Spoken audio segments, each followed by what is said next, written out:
Hello Budget Peeps! Alam nyo ba na sa unang full year pa lamang ng pamumuno ni Pangulong Bongbong Marcos na itala na ang pinakamabilis na pagsasabatas ng national budget?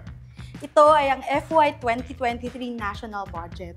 Oh, ngayon alam nyo na ha? Pero ano nga ba ang mangyayari kapag hindi na isabatas sa tamang oras ang panukalang budget? Tara't pag-usapan natin yan dito sa Budget 101.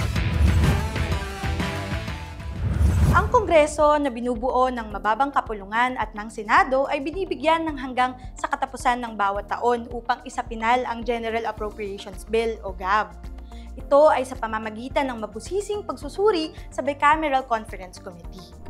Kung sakaling hindi ito maisabatas sa takdang panahon, ang budget para sa susunod na taon ay magiging reenacted at mananatili itong ganito hanggat hindi na ipapasa ng Kongreso ang GAB. Ito ay ayon sa ating saligang batas. Ibig sabihin ng reenacted budget, kung magkano ang pondo ng gobyerno para sa kasalukuyang taon, ay ito rin ang expenditure level ng reenacted budget. Ito ay nagsisilbing safeguard ng ating saligang batas upang masiguro ang patuloy na operasyon ng gobyerno.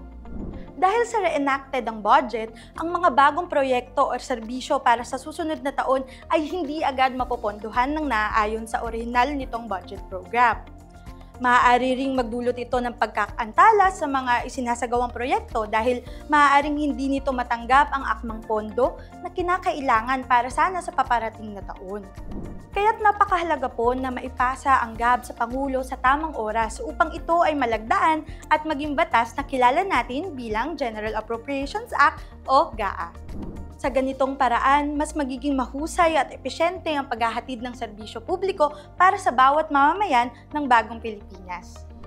Ako po si Ram Bernal mula sa Department of Budget and Management. Magkita-kita po tayo ulit sa susunod na linggo dito sa Budget 101.